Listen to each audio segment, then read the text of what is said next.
Good morning students. BSc BEd third year में आज बात करते हैं पैराथायराइड ग्लैंड के द्वारा सिक्रीट होने वाले हार्मोन जिसको कहा जाता है पैराथायराइड हार्मोन, उसकी कमी के कारण या उसके फंक्शन जो हैं और उसकी कमी के कारण इसके अंदर कह सकते हैं किस प्रकार की कंडीशन होती है, पिछली क्लास में आपको बता चुके हैं। आज बात करते हैं इसके अंदर यदि पैराथायराइड हार्मोन ज़्यादा सिक्रीट किया जाता है तो वह इसके अंदर कह सकते हैं यदि हाइपर सिक्रीशन होगा या ज़्यादा सिक्रीट किया जाता है तो उसका क्या प्रभाव होता है। तो हाइपर सिक्रीशन या हार्मोन इसके अंदर कह सकते हैं ज़्यादा मात्रा में सिक्रीट होगा तो यह पैराथायराइड इसके अंदर ग्लैंड की इसके अंदर कह सकते हैं संख्या बढ़ने के कारण होता है। पैराथायराइड ग्रंथि जो है वो कहाँ पर पाई जाती है? पैराथायराइड ग्लैंड जो है थायराइड ग्लैंड के लोब या पाली पर पाई जाती है और प्रत्येक लोब या पाली पर इसकी संख्या 2 होती है। तो इसके अंदर यदि पैराथायराइड हार्मोन का सिक्रीशन ज़्यादा होता है तो यह पैराथायराइड ग्लैंड की संख्या बढ़ने के कारण होगा। तो यदि इसके अंदर कह सकते हैं पैराथार्मोन या पैराथायराइड हार्मोन का अधिक सिक्रीशन होता है तो इससे क्या होगा, ऑस्टियोक्लास्ट जो कोशिकाएं बोन्स में पाई जाती हैं। तो ऑस्टियोक्लास्ट जो कोशिकाएं, ऑस्टियोक्लास्ट इसके अंदर वह कोशिकाएं होती है जो बोन से कैल्शियम को रिलीज़ कराती हैं। तो ऑस्टियोक्लास्ट कोशिकाएं जो बोन से कैल्शियम को रिलीज़ करवाती हैं उन कोशिकाओं को कहा जाता है जो कि अस्थियों में पाई जाती हैं। तो उनको इसके अंदर कह सकते हैं ज़्यादा एक्टिव करा देती हैं। तो जब इसके अंदर ऑस्टियोक्लास्ट कोशिकाएं ज़्यादा एक्टिव होगी तो बोन्स का डिस्ट्रक्शन होगा, नष्ट होगा, बोन्स इसके अंदर नष्ट होना शुरू हो जाती है जिससे इसके अंदर कैल्शियम ज़्यादा रिलीज़ होता है ऑस्टियोक्लास्ट सेल के एक्टिव होने के कारण। और कैल्शियम ज़्यादा रिलीज़ होगा तो बोन्स इसके अंदर कह सकते हैं वहाँ पर सॉफ्ट हो जाती है, कोमल या नरम हो जाती है क्योंकि कैल्शियम इसके अंदर बोन से रिलीज़ हो चुका है। इस कारण ब्लड में कैल्शियम का लेवल इसके अंदर अब बढ़ने लग जाता है और ब्लड में जब कैल्शियम का लेवल बढ़ता है तो वह आर्टरीज या धमनी या लंग्स या फेफड़े जो हैं उसकी भित्ति में इसके अंदर कह सकते हैं डिपॉजिट होने लग जाता है।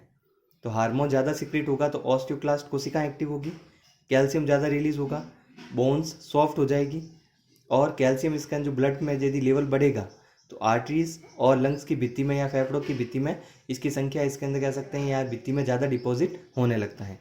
तो लंग्स या फेफड़े में यदि इसके अंदर कह सकते हैं ज़्यादा इसके अंदर कह सकते हैं यह डिपॉजिट होता है, जमा हो जाता है, तो बोन्स में इसके अंदर कह सकते हैं अब जो नष्ट हुआ क्षेत्र जो होता है वहाँ पर क्या विकसित हो जाता है, सिस्ट या कोष विकसित हो जाता है। सॉफ्ट होने के कारण सिस्ट या कोष विकसित हो जाता है। इस स्थिति को कहा जाता है इसके अंदर ऑस्टिटिस फाइब्रोसा सिस्टिका। ऑस्टिटिस मतलब इसके अंदर कह सकते हैं बोन्स की जो इसके अंदर सेल है, फाइब्रोसा और सिस्ट विकसित होने के कारण इस डिजीज़ को सिस्टिका कहा जाता है या इस स्थिति को इसके अंदर कहा जाता है ऑस्टिटिस फाइब्रोसा सिस्टिका। तो ये किसके कारण होता है? यह पैराथायराइड हार्मोन के ज़्यादा सिक्रीट होने के कारण होगा। तो वहाँ पर कैल्शियम ज़्यादा रिलीज़ होगा, बोन सॉफ्ट हो जाएगी, इसके अलावा बोन्स इसके अंदर कह सकता हूँ उसका डिस्ट्रक्शन होता है, नष्ट होना शुरू हो जाती है, ब्लड कैल्शियम लेवल बढ़ने लग जाता है और यह लंग्स और आर्टरीज की भित्ति में जमा होने लग जाता है। यह कैल्शियम इसके अंदर जब यहाँ पर डिपॉजिट हो जाता है इस कंडीशन को ऑस्टिटिस फाइब्रोसा सिस्टिका कहा जाता है। नेक्स्ट बात करते हैं फोर्थ जो मेजर ग्लैंड होती है एंडोक्राइन ग्लैंड जिसको कहा जाता है या जिसको अंतःस्रावी ग्रंथि कहते हैं, क्योंकि 3 इसके अंदर आपको बता चुके हैं, पीयूष ग्रंथि, पिट्यूटरी ग्लैंड, थायराइड ग्लैंड या थायराइड ग्रंथि और पैराथायराइड ग्रंथि। फोर्थ इसके अंदर जो मेजर या मुख्य अंतःस्रावी ग्रंथि है एडिनल ग्लैंड या जिसको कहा जाता है एडिनल ग्रंथि। एडिनल ग्रंथि इसके अंदर कहाँ पर पाई जाती है? वर्टिबल कॉलम या कशेरुकदंड रीढ़ की हड्डी के प्रत्येक और इसकी संख्या 1 होती है या कह सकते हैं किडनी के ऊपरी भाग पर इसके अंदर पाई जाती है। तो किडनी के ऊपरी भाग पर कह सकते हैं या कशेरुकदंड के दोनों और इसके अंदर कह सकते हैं एक एक एडिनल ग्लैंड जो पाई जाती है या किडनी के ऊपरी भाग पर या ऊपरी लोब पर इसके अंदर कह सकते हैं पाई जाने वाली इसके अंदर ग्लैंड जो होती है उसको एडिनल ग्लैंड कहा जाता है।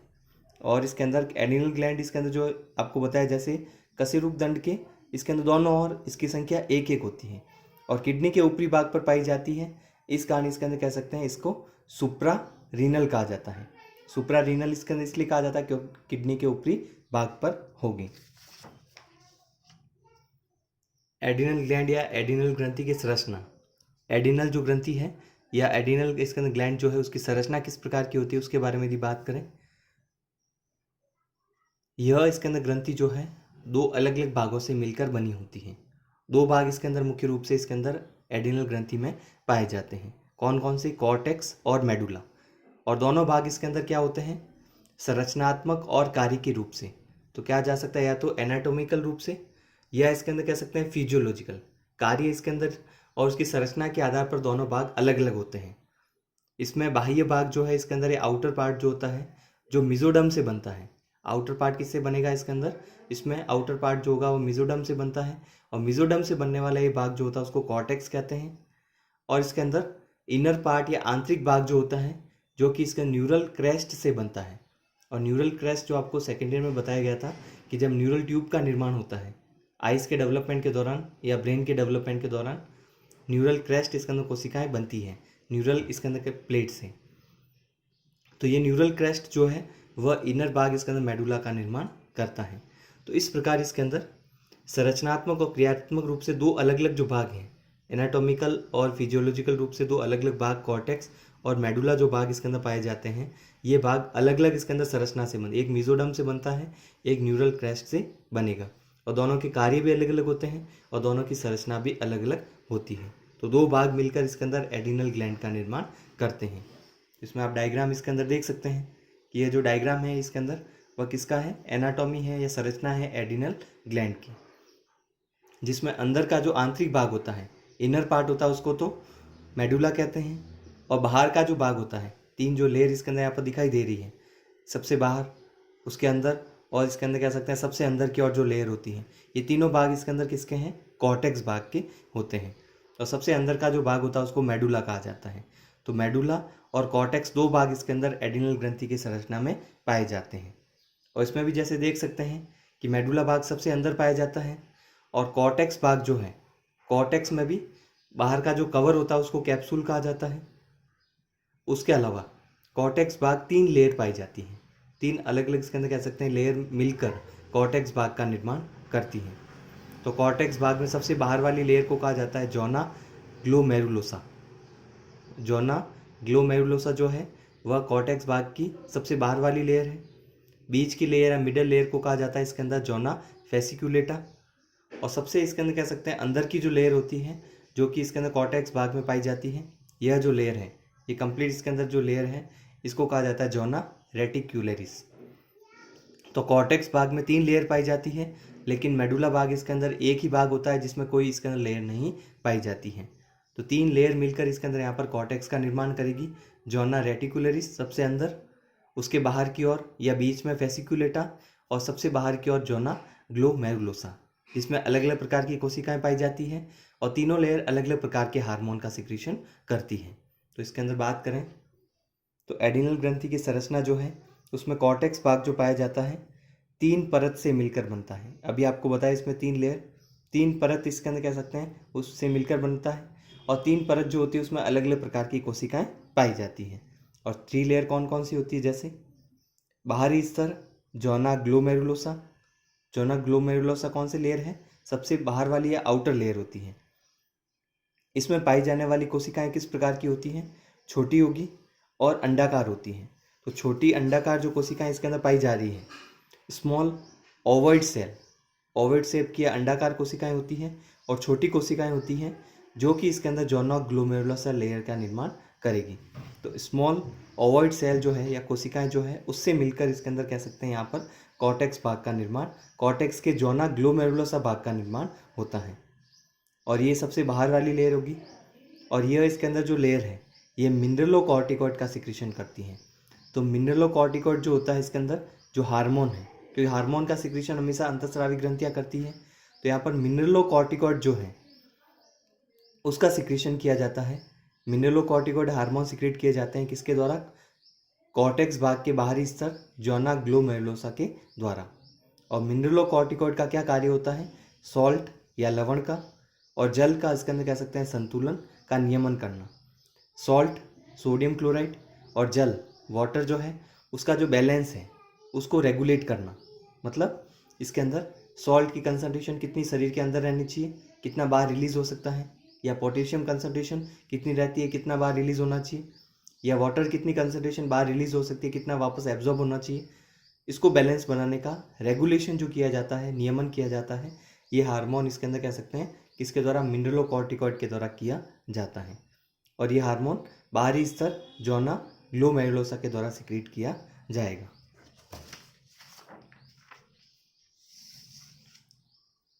नेक्स्ट इसके अंदर होगा मिडल लेयर, या जिसे कहा जाता है इसके अंदर जोना फेसिक्यूलेटा।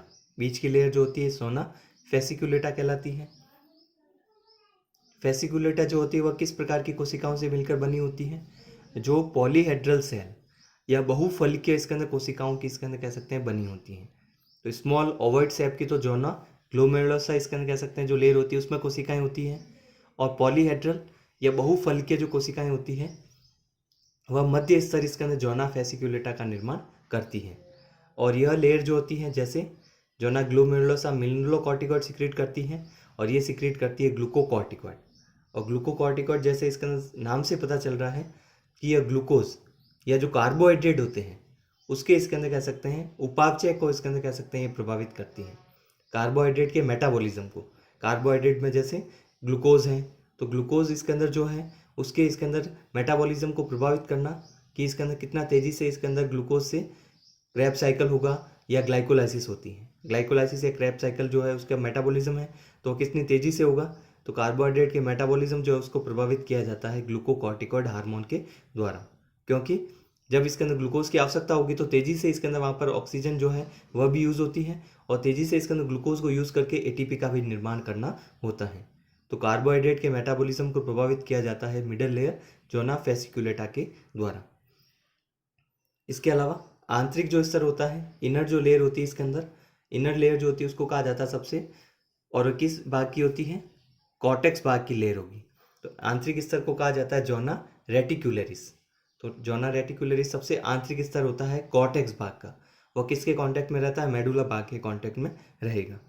और यह इसके अंदर कह सकते हैं किस प्रकार की लेयर होगी?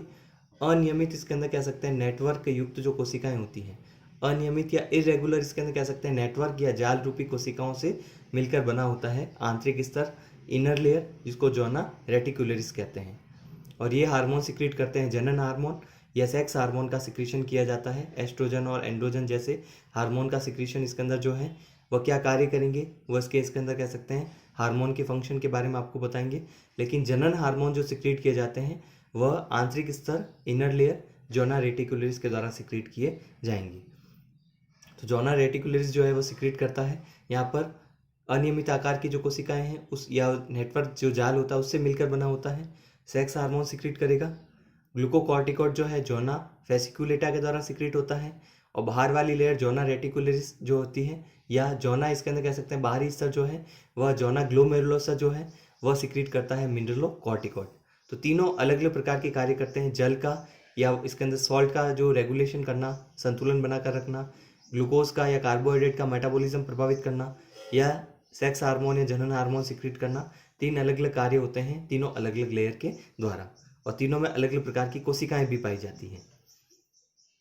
नेक्स्ट इसके अंदर लेयर होती है एड्रिनल ग्लैंड की। दो भाग होते हैं, दूसरा भाग होगा मेडुला। इसमें किसी और स्तर इसके अंदर या अन्य इसके अंदर कह सकते हैं 2 या 3 स्तर में डिवाइड नहीं होता है कॉर्टेक्स भाग की तरह। कॉर्टेक्स भाग 2 या 3 भागों में डिवाइड होता है, लेकिन ये डिवाइड नहीं होगा। तो यह भाग इसके अंदर कॉर्टेक्स के द्वारा घिरा रहता है, सबसे पहले अंदर की ओर पाया जाता है। तो आंतरिक भाग है तो कॉर्टेक्स से कवर रहता है। मनुष्य या ह्यूमन में इसके अंदर कह सकते हैं यह भाग लगभग कितना होता है? केवल 5 से 10% भाग होता है। तो 5 से 10% भाग ये होता है मेडुला भाग। तो लगभग 90% जो भाग होगा वो कॉर्टेक्स ही होता है। 90% जो भाग होगा वो कॉर्टेक्स होता है। मेडुला की कोशिकाएं इसके अंदर जो होती है न्यूरो सिक्रेटरी या तंत्रिका संवेदी प्रकार की होती हैं। न्यूरो या तंत्रिका, सिक्रेटरी मतलब संवेदी प्रकार की कह सकते हैं या सिक्रीशन करने वाली होती है। तो मेडुला की कोशिकाएं न्यूरो सिक्रेटरी प्रकार की इसके अंदर होती हैं। क्यों होती हैं? क्योंकि मेडुला की जो कोशिकाएं होती है वो किसके कांटेक्ट में रहती हैं? प्री गैंग्लियोनिक सिंपैथेटिक इसके अंदर फाइबर के द्वारा इसके अंदर कह सकते हैं प्रेरित होती हैं। तो मेडुला की कोशिकाएं जो न्यूरो सिक्रेटरी प्रकार की होती हैं, नर्वस सिस्टम के द्वारा इसके अंदर कह सकते हैं रेगुलेट होगी, सिक्रीट किया जाएगा हार्मोन। क्योंकि ये प्री गैंग्लियोनिक सिंपैथेटिक जो फाइबर होते हैं, नर्व फाइबर जो होते हैं उसके द्वारा स्टिमुलेट होगा। और मेडुला की कोशिकाएं जो है वह इसके अंदर एड्रिनलिन और दूसरा हार्मोन होता है नॉर एड्रिनलिन हार्मोन का सिक्रीशन करती हैं। तो इसमें मेडुला जो है लगभग 5 से 10% भागी होता है। न्यूरो सिक्रेटरी कोशिकाएं पाई जाती है इसमें, और हार्मोन जो सिक्रीट होती हैं उसको कहा जाता है एड्रिनलिन, या इसके अंदर कह सकते हैं दूसरा होगा नॉर एड्रिनलिन। और एड्रिनलिन को अन्य नाम भी इसके अंदर कहा जाता है जिसको एपिनेफ्रिन भी कहते हैं, और नॉर एड्रिनलिन को नॉर एपिनेफ्रिन भी कहा जाता है, जो इसके अन्य नाम हैं। तो नेक्स्ट क्लास में इसका आपको बताएंगे कि कैसे इसके अंदर कह सकते हैं अलग अलग प्रकार के जो हार्मोन हैं, अलग अलग प्रकार की लेयर के द्वारा, कॉर्टेक्स के 3 लेयर के द्वारा अलग हार्मोन सिक्रीट होते हैं, एड्रिनल ग्लैंड के द्वारा अलग हार्मोन सिक्रीट होंगे, उसके क्या क्या कार्य होते हैं उसको आपको इसके अंदर बताएंगे नेक्स्ट क्लास में।